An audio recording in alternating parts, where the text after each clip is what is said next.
무슨 말이야? 너희가 그래놓고 실패했다고? 미국이 그리 말하면 안 되지.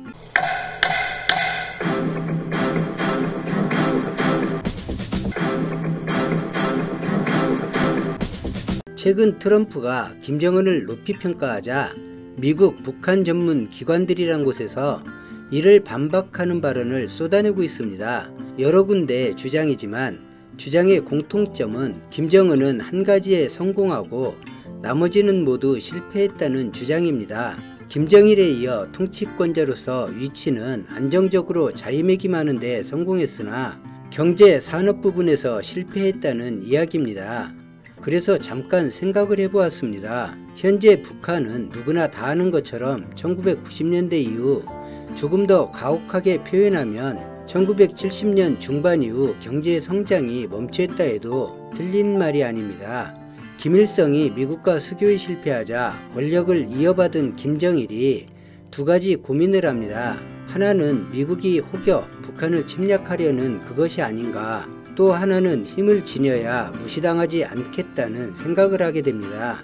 한국과 경제 격차가 점점 벌어지고 군사 격차도 확연히 줄어들던 1990년대 북한은 핵무기 개발에 착수합니다. 그리고 공교롭게도 고난의 행군이라 불리는 시기가 닥칩니다. 그리고 이 시기에 중국과 러시아는 한국과 수교하고 자본주의 시장 경제를 받아들이고 북한은 반대로 국경을 닫고 개방하면 무너진다는 공포로 흐름을 타지 못합니다. 2000년대까지 미국과 북한은 여러 차례 협상을 하고 신기하리만큼 협상이 잘 타결됩니다. 그런데 서로가 책임을 떠넘기고는 있지만 애초에 신뢰라는 것이 없는 두 나라는 의심을 버리지 못하고 인내 또한 하지 못하고 협상을 파기하는 행위를 반복합니다. 해가 지날수록 북한에 대한 국제 제재는 심해졌고 제재가 심해질수록 북한은 위기감을 더 느끼고 핵무기와 미사일의 모든 국력을 집중합니다. 결국 정권 수호와 미국과 수교하기 위해 선택한 핵무기 개발 계획은 국제사회의 제재를 불러왔고 북한의 핵무기는 중국과 러시아도 원하는 것이 아니기에 제재를 거부할 세력은 유엔에 있지 않았습니다. 제재의 강도가 해외에 송출한 인력까지 영향을 미치면서 북한이 할 수 있는 자력 경생은 불가능해졌습니다. 가능할 수가 없죠.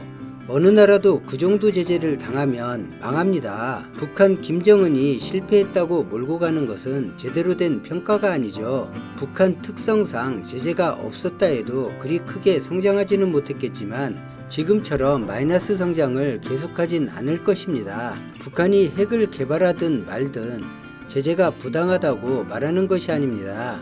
무분별한 핵이 확산하는 것은 인류 전체를 위해서도 바람직하지 않습니다. 저는 김정은이 핵을 포기하든 동결하든 미국 요구를 수용하기를 바라지만 수용할 기미를 보이면 요구하는 크기를 미국은 변경할 것입니다. 더 얻어내겠다는 것인데 타결되든 안 되든 미국에 부담이 되지 않습니다. 한 가지 부담은 ICBM을 완성해버리는 것인데 제재만 길어지고 대화가 연결되지 않으면 북한에 그 카드밖에 남지 않으니 도박을 할 수도 있는데 이 경우가 미국이 염려하는 경우입니다. 북핵 문제로 제재를 가하고 있지만 정작 심각하게 고통을 받는 것은 북한의 정권 수뇌부가 아니라 저와 같은 일반적인 주민이라는 것이죠. 주민들 인권이 아무런 보호장치 없이 정치적인 이유로 희생을 강요당하고 있습니다. 안타까운 일입니다. 본래 독재자나 공산당의 경우 자신과 공산당은 소중해도 국민이 우선하지 않습니다. 국제사회와 북한 권력이 동시에 주민을 힘들게 만들고 있습니다. 올해 들어 대북 전단 문제가 불거지고 대북 전단을 지원하는 미국 시민단체와 유엔 북한인권부서와 국내 야당과 대북단체는 북한 인권을 거론하며 정부를 동시에 압박했습니다. 인권이 뭔가요? 모르는 사람이 없죠. 사람이 태어나면서 지니는 권리를 천부인권, 하늘이 부여한 권리라고 하죠. 배고픔, 질병의 고통, 이 두 가지는 기본적인 인간 존엄을 심각히 해치는 일입니다. 그런데 기본적으로 전단을 날리는 대북단체나 야당은 그동안 북한의 식량이나 의료, 비료 같은 인도적 지원을 맹렬히 비난했고 퍼주기라며 중단을 요구했습니다. 사실 지금은 유엔 제재 때문에도 그렇지만 한국 정부가 제공 의사를 밝혀도 북한이 현재 거절하고 있습니다. 우리 눈에는 알량한 자존심으로 보이지만 그토록 원한 남북 협력 사업 중 어느 것 하나도 미국과 유엔 제재에 막혀 실현되지 못한 모습에 북한으로선 실망의 표현일 수도 있고 마지막 자존심일 수도 있겠지요. 배고프고 아픈 사람에게 정권이 공산당이든 자유정부든 그런 사람에겐 중요하지 않습니다. 배고프지 않고 덜 아픈 것이 중요합니다.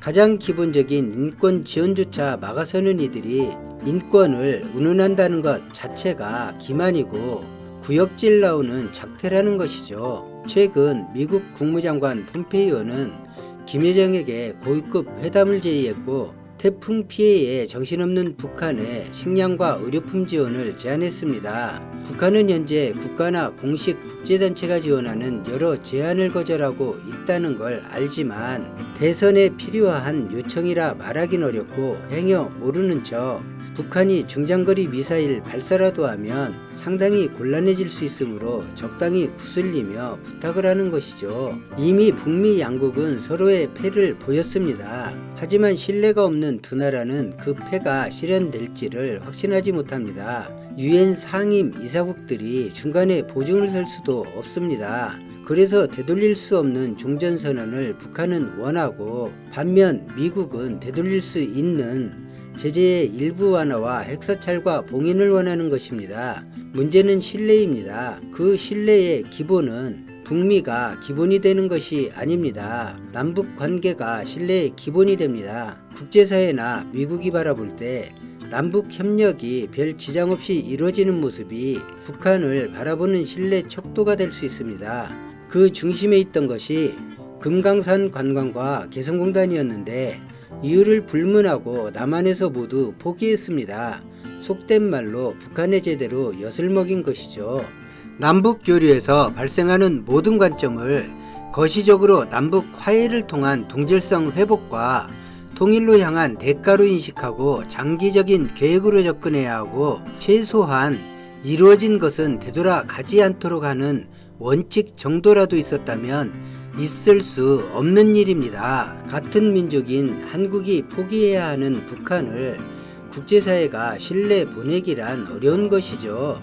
제재 중에도 미국은 개성공단 생산품을 인정해주고 양보하는 모습을 보였습니다. 미국이 박근혜 정부에 뒤로 압박을 가했는지는 모르나 표면적인 모습은 관대했습니다. 그리고 개성공단 입주 기업들도 정치적 변화와 무관하게 경영에 지장을 받지 않았습니다. 남북 교류가 활발할수록 북한을 개방시키고 주민의 삶이 나아지기도 하지만 한국이 북한 경제에 미치는 영향력이 깊어질수록 평화와 통일은 앞당겨집니다. 남북긴장 관계가 완화되어도 제재가 사라지지 않는 한 북한은 그 완화 효과를 보지 못합니다. 온전히 남한이 그 효과를 누립니다. 한국은 시장경제가 민감한 나라입니다. 한반도 평야정착의 가장 큰 수혜자도 남한입니다. 긴장이 격화되어 이득을 보는 것은 종북 탈영으로 세월 보내는 정광훈과 같은 정치 세력 외에는 없습니다. 이 세력들 정치 이익 외에 대한민국과 한민족의 눈꼽만큼도 이익이 없습니다. 이익은 고사하고 투자 위험성 증가로 눈에 보이지 않는 손해만 불어납니다. 저는 남북교류가 활성화되고 남북경협이 재개되기를 간절히 희망합니다. 오늘 영상은 여기까지입니다. 고맙습니다.